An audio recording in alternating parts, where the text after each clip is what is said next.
दोस्तों नमस्कार, good morning, सुप्रभात। आज के इस वीडियो लेक्चर में हम पढ़ने वाले प्रेजेंट कॉन्टिन्यूअस टेंस के बारे में। पिछले वीडियो में हमने आपको बताया था प्रेजेंट इंडेफिनिट टेंस के बारे में सभी जानकारी दे दी थी। आज के इस वीडियो में प्रेजेंट कॉन्टिन्यूअस टेंस के बारे में जानकारी देने वाले हैं। चलिए वीडियो स्टार्ट करते हैं। तो आज हम पढ़ने वाले present continuous tense. Present continuous tense, continuous means होता क्या है? कॉन्टिन्यू यानी कि कोई काम जब लगातार चलता रहता है तो उसे कॉन्टिन्यू बोला जाता है। तो इसको जब हम प्रेजेंट टेंस में पढ़ते हैं तो प्रेजेंट कॉन्टिन्यूअस टेंस बोला जाता है। और प्रेजेंट कॉन्टिन्यूअस टेंस मतलब कि प्रेजेंट में कोई काम है वो जारी है और लगातार चल रहा है, उसका रुकने का कोई अंत नहीं है, इसलिए इसे प्रेजेंट कॉन्टिन्यूअस टेंस बोला जाता है। इसकी पहचान देख लेते हैं, इसकी पहचान क्या होती है। इस टेंस के वाक्यों की पहचान सबसे पहले देखते हैं। क्रिया के साथ यानी कि हिंदी वाक्य के अंत में यानी क्रिया के साथ रहा है, रही है, रहे हैं आदि शब्द लगकर आते हैं। क्रिया के साथ रहा है, रही है, रहे हैं आदि शब्द लगकर आते हैं। जैसे मैं जा रहा हूँ, वो आ रहा है, आप सो रहे हैं आदि। ये इसकी पहचान है, यानी कि हर एक वाक्य के अंत में रहा है, रही है, रहे हैं आदि शब्द लगकर आते हैं। किसी सब्जेक्ट यानी कि किस सब्जेक्ट के साथ कौन सी हेल्पिंग वर्ब लगती है, इसको भी देख लेते हैं। इसमें सबसे जो मेन रोल अदा करता है वो इसका हेल्पिंग वर्ब होता है। थर्ड पर्सन यानी कि ही हो गया, सी हो गया और इट हो गया। ही से इट आदि ये सब थर्ड पर्सन होते हैं। ही से इट ये सब थर्ड पर्सन होते हैं। इनके साथ इज का प्रयोग करते हैं। इन सब शब्दों के साथ इज का प्रयोग करते हैं। और आई के साथ आई एम का प्रयोग। आई ही अकेला है जिसके साथ आई एम का प्रयोग होता है, बाकी आई एम किसी के साथ नहीं होता है। और बाकी सभी जितने भी बचे हैं, कौन कौन से बचे हैं, जैसे यू हो गया, वी हो गया, दे हो गया और प्लूरल नाउन या प्रोनाउन, बाकी सभी के साथ हम लोग आर का प्रयोग करते हैं। थर्ड पर्सन प्रोनाउन यानी कि सिंगुलर प्रोनाउन सिंगुलर शब्द के साथ इज का प्रयोग करते हैं, आई के साथ आई एम का प्रयोग करते हैं। बाकी जितने भी बच रहे हैं यू, वी, दे या प्लूरल नाउन या प्रोनाउन, सबके साथ हम लोग आर का प्रयोग करते हैं। इस टेंस में आर का प्रयोग होता है। इसके बाद देख लेते हैं रूल्स ऑफ ट्रांसलेशन। इसका क्या? रूल्स ऑफ ट्रांसलेशन पिछले लेक्चर में हमने बताया था। रूल्स ऑफ ट्रांसलेशन मुख्यतः तीन तरीके से होते हैं, अफर्मेटिव, निगेटिव और इंट्रोगेटिव। बाकी जो इंट्रोगेटिव निगेटिव है, इसी इंट्रोगेटिव और निगेटिव दोनों का मिक्स करके बनाया गया। तो इसमें भी सबसे पहले हम लोग अफर्मेटिव सेंटेंस का रूल्स देखते हैं। अफर्मेटिव सेंटेंस होता क्या है? प्रेजेंट कॉन्टिन्यूअस टेंस में अफर्मेटिव सेंटेंस का स्ट्रक्चर देखते हैं। स्ट्रक्चर क्या बनता है? सबसे पहले सब्जेक्ट आएगा हमारा, सब्जेक्ट हो गया। इसके बाद हेल्पिंग वर्ब, हेल्पिंग वर्ब में इज, एम, आर। अभी ऊपर हमने जस्ट आपको बताया कि इज कब प्रयोग करेंगे, आई एम का प्रयोग कब करेंगे और आर का प्रयोग कब करेंगे। ठीक है, तो helping verb is, am, are plus verb की फर्स्ट फॉर्म प्लस वर्ब की फर्स्ट फॉर्म में आईएनजी लगाएंगे। इज, एम, आर के बाद वर्ब की फर्स्ट फॉर्म में आईएनजी लगाएंगे। इसके बाद ऑब्जेक्ट प्लस ऑब्जेक्ट। स्ट्रक्चर क्या हो गया इसका कि सबसे पहले सब्जेक्ट के अंग्रेजी, फिर हेल्पिंग वर्ब में इज, एम, आर, सब्जेक्ट के अनुसार ही इज, एम, आर आएगा, प्लस वर्ब की फर्स्ट फॉर्म में आईएनजी प्लस ऑब्जेक्ट। जैसे एग्जांपल देख लेते इसका। एग्जांपल जैसे क्या है, वह टहलने जा रही है, वह टहलने जा रही है। तो सी हमारा सिंगुलर सब्जेक्ट है, थर्ड पर्सन प्रोनाउन है, इसलिए सी के साथ इज का प्रयोग करेंगे। She is going for a walk, she is going for a walk. मैं पढ़ रहा हूँ, अभी हमने आपको ऊपर बताया कि आई के साथ आई एम का प्रयोग होता है, तो आई एम स्टडिंग, मैं पढ़ रहा हूँ, आई एम स्टडिंग। वे डिनर कर रहे हैं, वे डिनर कर रहे हैं। दे आर हैविंग, टेकिंग या ईटिंग, कुछ भी लिख सकते हैं। दे आर हैविंग, टेकिंग या ईटिंग, तीनों में से कोई भी एक लिख सकते हैं। Dinner, they are having dinner, they are taking dinner, they are eating dinner. ठीक है, नेक्स्ट एग्जाम्पल है, वे पार्टी में जा रहे हैं, वे पार्टी में जा रहे हैं। They are going to a party, वे पार्टी में जा रहे हैं। They are going to a party. They बहुवचन है, प्लूरल प्रोनाउन है, प्लूरल सब्जेक्ट, इसलिए आर का प्रयोग हुआ और वर्ब की फर्स्ट फॉर्म में आईएनजी यानी कि गो में आईएनजी लगा दिया गया। They are going to a party. Next, इसके बाद वो रो रही है, वो रो रही है यानी कि कोई लड़की है। सी इज क्राइंग, वो रो रही है। She is crying, she is crying, वो रो रही है। She is crying. इस तरीके से प्रेजेंट कॉन्टिन्यूअस टेंस का, अफर्मेटिव सेंटेंस का, रूल्स ऑफ ट्रांसलेशन के अफर्मेटिव सेंटेंस समाप्त हुआ। इसके बाद नेक्स्ट आ जाता है हमारा निगेटिव सेंटेंस। निगेटिव सेंटेंस यानी कि नकारात्मक वाक्य। निगेटिव यानी कि नकारात्मक वाक्य, निगेटिव सेंटेंस, नकारात्मक वाक्य, नहीं वाले वाक्य, यानी कि सेंटेंस के अंदर नहीं दिया रहेगा, नहीं शब्द दिया रहेगा, उसके लिए इसे नकारात्मक वाक्य बोला जाता है। इसका स्ट्रक्चर क्या होता है इसको देख लेते हैं। सब्जेक्ट रहता है plus helping verb is am are.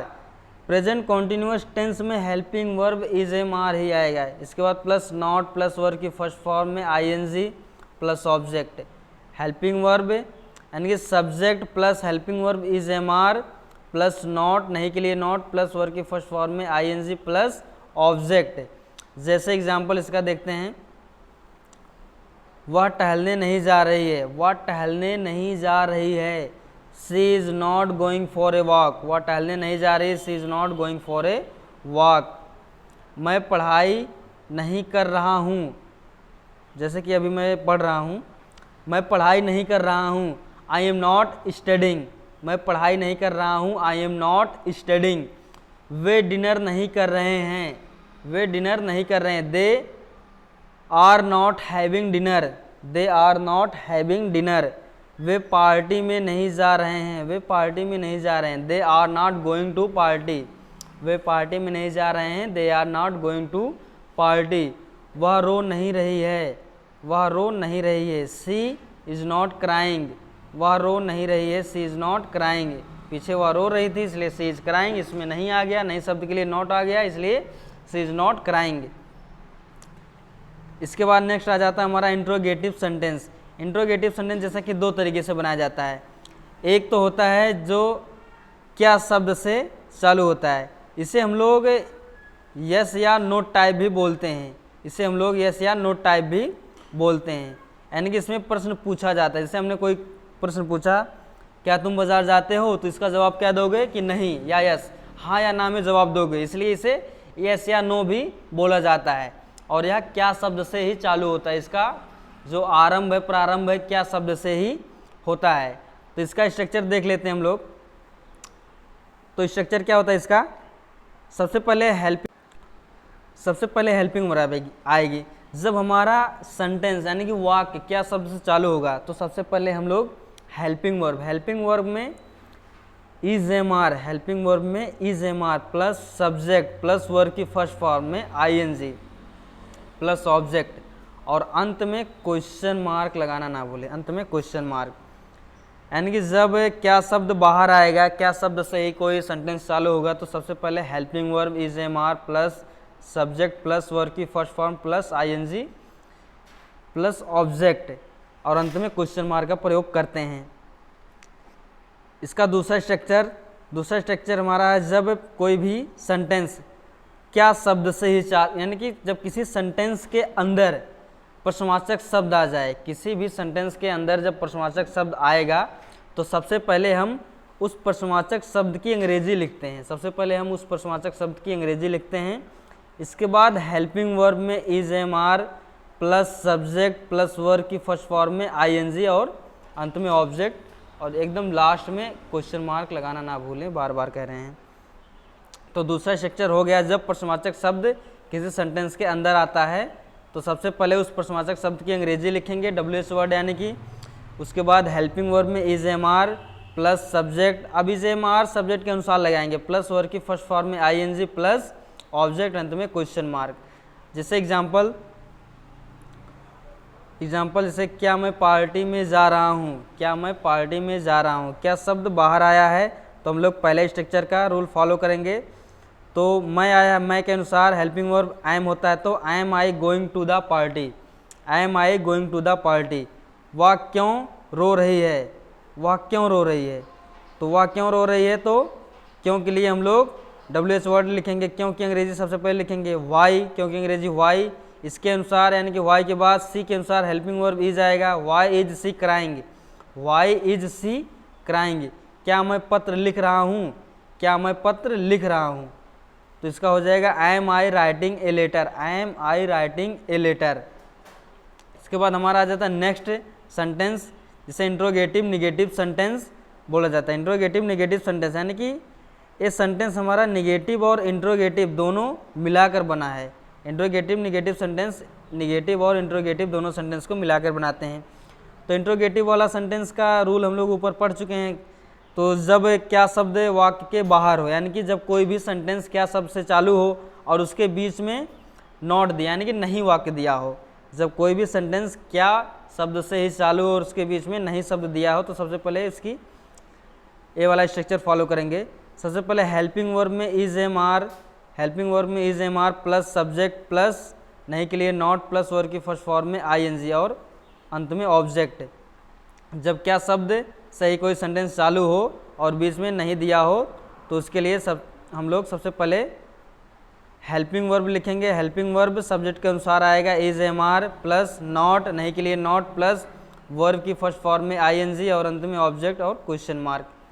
दूसरा स्ट्रक्चर, जब प्रश्नवाचक शब्द वाक्य के अंदर दिया हो, जब प्रश्नवाचक शब्द वाक्य के अंदर दिया हो तो दूसरा स्ट्रक्चर फॉलो होगा। तो सबसे पहले उस प्रश्नवाचक शब्द की अंग्रेजी लिखेंगे। सबसे पहले उस प्रश्नवाचक शब्द की अंग्रेजी प्लस इज एम आर, अब इज एम आर सब्जेक्ट के अनुसार is am are plus not plus verb की फर्स्ट फॉर्म में I N G plus object अंत में क्वेश्चन मार्क। जब प्रश्नवाचक शब्द वाक्य के अंदर होगा, यानी कि जब कोई भी प्रश्नवाचक शब्द वाक्य के किसी भी वाक्य के अंदर दिया हो तो सबसे पहले उस प्रश्नवाचक शब्द की अंग्रेजी लिखेंगे। फिर सब्जेक्ट के अनुसार हेल्पिंग वर्ब लगाएंगे प्लस नॉट, फिर वर्ब की फर्स्ट फॉर्म में आई एन जी, जैसे कि रूल में फॉलो हो रहा है, वर्ब की फर्स्ट फॉर्म में I N G plus object और अंत में क्वेश्चन मार्क लगाएंगे।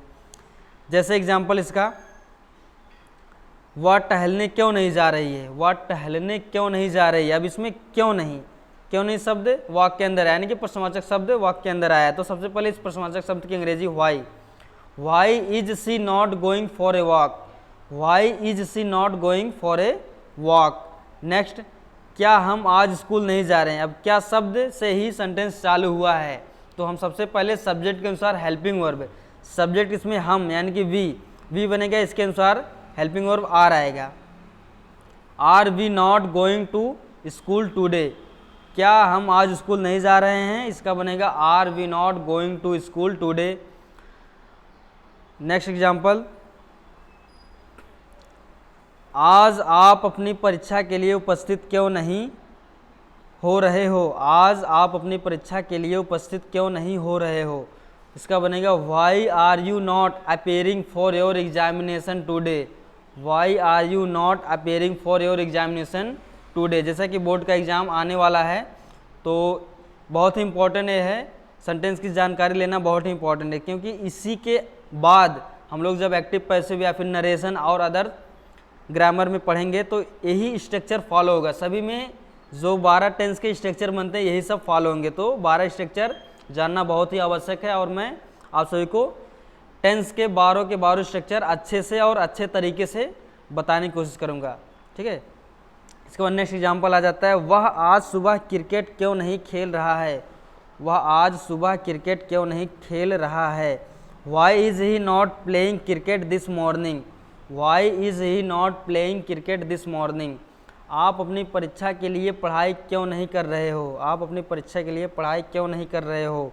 Y are you not studying hard for your examination, why are you not studying hard for your examination. कुछ स्पेशल केस देख लेते हैं, जैसे कि हम लोग प्रेजेंट इंडेफिनिट टेंस में पढ़ चुके हैं, उसी तरीके से प्रेजेंट कॉन्टिन्यूअस टेंस में भी है कुछ स्पेशल केस। जैसे जब सब्जेक्ट ना दिया हो, जब सब्जेक्ट ना दिया हो बल्कि सब्जेक्ट के बारे में पूछा गया हो, जब सब्जेक्ट ना दिया हो बल्कि सब्जेक्ट के बारे में पूछा गया हो तो इंट्रोगेटिव सेंटेंस के अनुसार ये बनता है। तो सबसे पहले हम WH वर्ड के साथ ही सब्जेक्ट, यानी कि WH वर्ड जो होगा वही सब्जेक्ट का काम करेगा। उसके बाद हेल्पिंग वर्ब में is am are plus verb की फर्स्ट फॉर्म में ING प्लस ऑब्जेक्ट। जब सब्जेक्ट ना दिया रहे, इंट्रोगेटिव सेंटेंस में रहे तो WH वर्ड ही सब्जेक्ट का काम करेगा। इसके बाद WH वर्ड यानी कि उसके अनुसार ही सब्जेक्ट, यानी कि जो WH वर्ड है वही सब्जेक्ट का काम कर रहा है और इसी के अनुसार helping verb is am are आएगा प्लस वर्ब की फर्स्ट फॉर्म में ING प्लस ऑब्जेक्ट। इसके बाद दूसरा निगेटिव इंट्रोगेटिव, यानी कि इंट्रोगेटिव निगेटिव सेंटेंस, ये भी सेम उसी तरीके से रहेगा। WH वर्ड इस सब्जेक्ट का काम करेगा और इसी के अनुसार is am are plus not, नहीं के लिए नॉट आ जाएगा प्लस वर्ब की फर्स्ट फॉर्म में ING प्लस ऑब्जेक्ट अंत में क्वेश्चन मार्क। इस तरीके से हमारा ये प्रेजेंट कॉन्टिन्यूअस टेंस भी समाप्त हुआ। अब नेक्स्ट वीडियो में हम आप सभी लोग को प्रेजेंट परफेक्ट टेंस के बारे में जानकारी देंगे। तब तक के लिए धन्यवाद। वीडियो कैसी लगी कमेंट सेक्शन में ज़रूर बताएं।